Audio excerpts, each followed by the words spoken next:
Listen to this. I've got some massive news straight out of paradise, and you'll want to hear every second.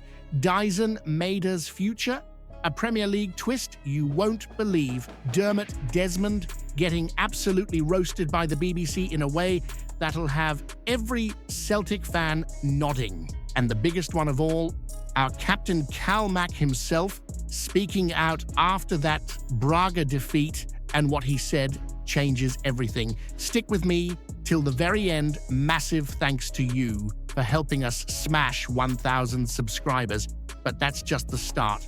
With more than 2,000 views on every story, if you hit subscribe right now, we'll fly past 1,500 subscribers, all backing the Celtic. Let's prove once again that our support is miles beyond anything the Rangers could ever muster. We have 6 news a day to keep you updated with the mighty Celtic. Hit that subscribe button and be part of it. I'll tell you straight, this Daizen story is starting to feel like one of those endless Glasgow drizzle days on Sucky Hall Street. Never clears up, just lingers and gets on your nerves. The word is out. Daizen Maeda's still got one eye on the Premier League, still fluttering his lashes at England, even after the summer window closed, without him packing his bags. 12 games in all competitions, a couple of goals, a couple of assists, and he's still being called a crucial outlet for the hoops. But tell me honestly, if your heart's already down south, can you really give it all for paradise? Brendan Rodgers, poor lad, is caught in the middle of it again. He's made it clear. No chance Daizen is walking out mid-season. The gaffer knows we're already running light up top after Kyogo's exit, and losing Maeda in January would be like ripping the handbrake out of the motor halfway down the M8. Still, when the Premier League waves a rumoured 25 million quid in your face, it's not exactly pocket change. Spurs, Brentford, West Ham, all sniffing about, and even the Bundesliga nearly had him in the summer. Here's the thing though, Neil Lennon's not holding back. He's had a go at Daizen, saying his performances don't look right, like his head's already turned and his boots are still trying to catch up. And honestly, I get where Lenny's coming from. You watch Maeda these days and he's still rapid, still pressing like a madman, but that sharpness, that killer touch, has it dulled a wee bit since all this transfer chatter kicked off? Now, don't get me wrong, I'll always back a lad in green and white when he's on the pitch, but I've seen this dance before. You keep a player who's half looking at the exit, and it can be like having a hole in your bucket. No matter how much water you pour in, it just keeps leaking. So let me throw this right at you. If Daizen Maeda really wants England, should Celtic just cash in for 25 million quid and build for the future? Or do you hold him tight and risk having another moody player dragging his heels through the season? Hit that subscribe button, lads. Let's jai it, laldi till I. We hit 1,500 mad Celtic daffs. You know, when folks say a joke cuts deeper than the truth itself, that's exactly what Tom English managed with that wee line about Dermot Desmond being more efficient at getting the ball in the hole at Carnoustie than Celtic have been at sticking it in the net. And as much as I don't usually enjoy agreeing with a BBC pundit, I've got to admit, he's nailed the mood, hasn't he? Because when you've got an absentee landlord sitting on his billions showing up at Parkhead about as often as the sun shines in November in Glasgow, it's bound to rub you the wrong way. Let's be real here. 5 goals in 9 games, a 2-0 defeat to Braga at home, and Paradise looking emptier than a Rangers trophy cabinet. 14,000 empty seats on a European night. That's unheard of for us.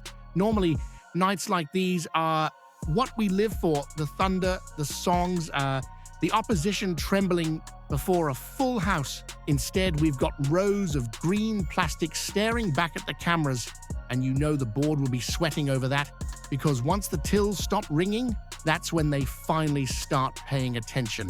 The anger isn't just about missed chances or boring football. It's about leadership, or the complete lack of it. Rodgers is left hanging with a squad short of Champions League quality. The board blame UEFA's regulations instead of their own penny pinching. And Desmond, well, he's got his clubs polished and his tea time booked. That's the image that burns, isn't it? The one man with the most sway over Celtic, acting like he's on a permanent holiday while the support bleeds for the badge. Here's the thing, though. Celtic aren't just any club. This is a club built on its people, its fan, its history of fighting against the odds.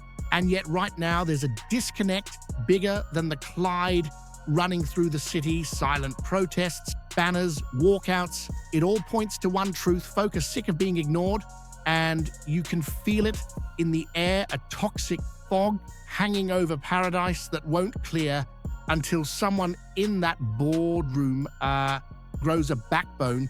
So here's the question I've got to throw straight at you.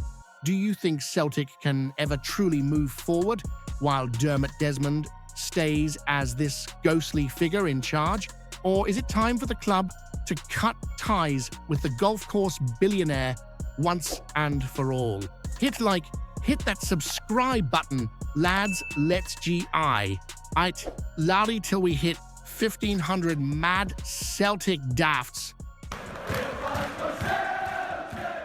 When Calmac speaks, you listen, because he doesn't hide, he doesn't shirk, he doesn't spin it like the folk up the road in Govan. Straight after that 2-0 defeat to Braga, he fronted up to the Celtic star and gave you the kind of honesty you expect from your captain. None of that robotic "we'll take the positives" nonsense. He told it like it is. First half, a shambles once the goal went in. We lost rhythm, couldn't keep the ball, and looked like we were chasing shadows. And in the second half, there was a spark. Rodgers tweaked it. We went man to man, pressed harder, and suddenly Braga looked rattled. For big spells, we were the better side. But football doesn't care about your better spells. It cares about sticking the ball in the net. And when Kels had that chance, the disallowed goal, that was the sliding doors moment. Score that, and you're probably walking out of paradise with a win. Instead, VAR decides to have its wee comedy sketch at our expense, and don't get me started on that decision. Calmac said it hit Kels in the face. Kels said it hit him in the face. Every soul in the ground saw it hit him in the face, except the one that matters, the clown with the whistle. And that's the kind of luck we've had recently, isn't it? The ball just not dropping, calls going against us, and a team still searching for rhythm after all the chopping and changing this season. Now, here's where I respect Calmac.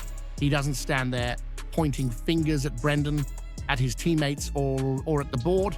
He shoulders it himself, tells you straight he has to find solutions, and that's why he's the heartbeat of this club. Over 600 games in the legs and still leading by example. But here's the wee burning question I've got for you, and I'll ask it plain.